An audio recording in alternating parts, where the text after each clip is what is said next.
Hey, hello, Joyflu group.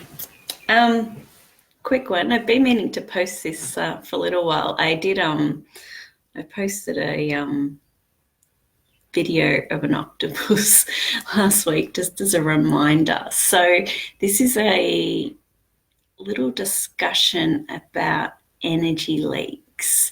And so I was at an event a few weeks ago, and the facilitator had just briefly mentioned in passing about energy leaks. The event was about attraction and energetically feeling attracted to people or repulsed by people. Anyway, one of the participants asked this facilitator, "What do you mean by energy leaks? Can you please explain that?" And I was like, oh, this will be interesting, because I sort of had my perception of what an energy leak is, but more of like visually what that looks like. So, here I am, a human being full of energy, and that energy is going and leaking out to certain things. So if I'm here working at my desk and I'm thinking about a family member who's not here, well, then part of my energy is then leaking out to that. That was my perception of it. Anyway, this particular facilitator, and apologies if you can hear the background noise, I've got a guy here doing some work in the lounge room. So energy leak. So this was really interesting, and the way she explained it, and I really liked it, is that when you're interacting with someone and something doesn't feel 100%, something doesn't feel totally kosher, there's just this weirdness, there's something that's unspoken. And the way she explained it, it's like there's these tentacles coming out like an octopus, and you can feel like the person might be in front of me, but you can feel sort of something on the, like you're being touched or something's there. Anyway, there's tentacles. Anyway, I liked the way she explained it, but I needed more depth to it. So I sort of really sat with that idea of, tentacles coming out and it not feeling right. And I was like, it really comes down to intention.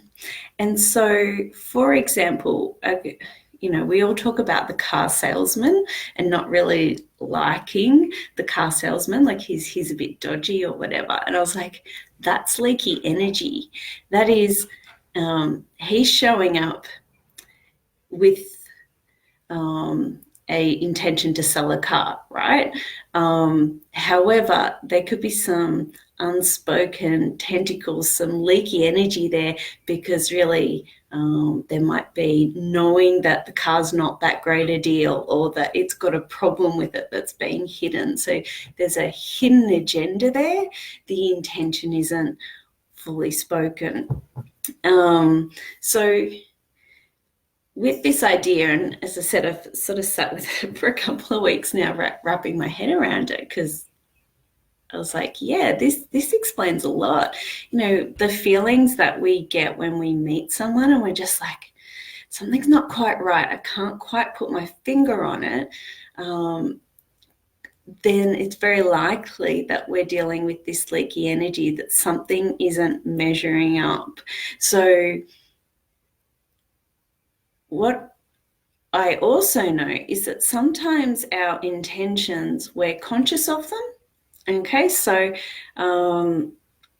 we might have some leaky energy, but we know about it. Yeah, so I might know that I'm going to a meeting where I'm having to negotiate a particular outcome, but that outcome is actually not spoken, it's hidden. So it's a hidden agenda, yeah. However, more often than not, our leaky energy is caused by unconscious intentions. Okay, so parts of us that we're not even aware of. And a good example of this would be is if you've ever been at a party or an event and you've met someone for the first time and you're chatting and this person is telling you about their life, and it's, sounds really good, and you're like, yeah, cool, awesome, don't really know you, but yeah, awesome. But there's this really distinct feeling or sensation that you're getting, that this person is trying to impress me. They really want me to, acknowledge how incredible their life is and what they're doing, or they're looking for some significance, but it's not spoken. It's just they're rambling on about how awesome things are. Yeah, I'd say that's quite a common example. So I really love the idea of thinking about the octopus, and that we've got some tentacles that we know are out doing certain things, and then there might be some tentacles that we're not even aware of. And I guess to a high degree, we've all got a little bit of this, yeah?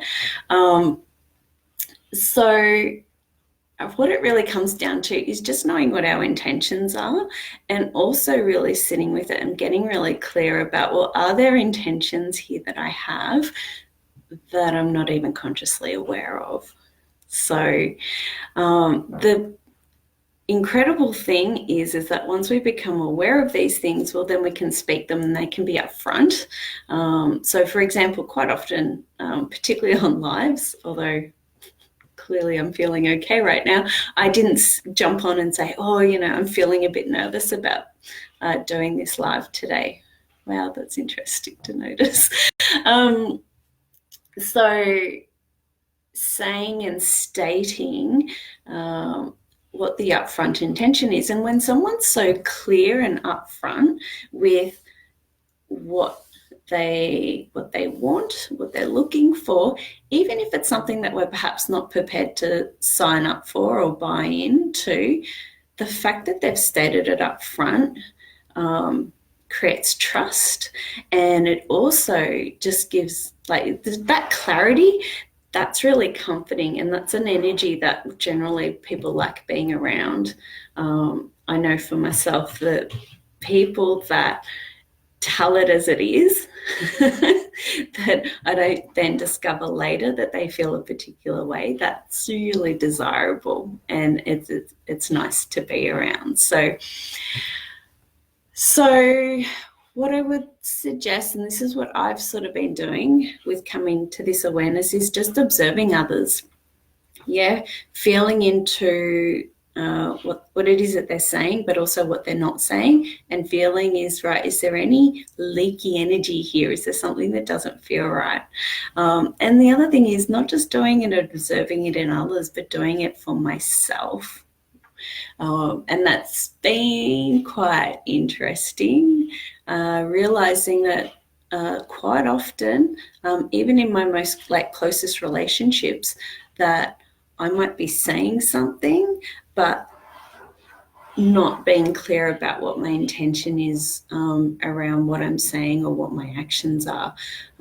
So it's been a nice wake-up call, and something that is definitely a work in progress, is sort of creating that next level of honesty, which of course is, ultimately a key communication skill. So as I said, a lot of this can be subconscious, so just having a little more clarity around, well, what's really going on under here? What is it that I'm wanting that's not being stated, and talking that through.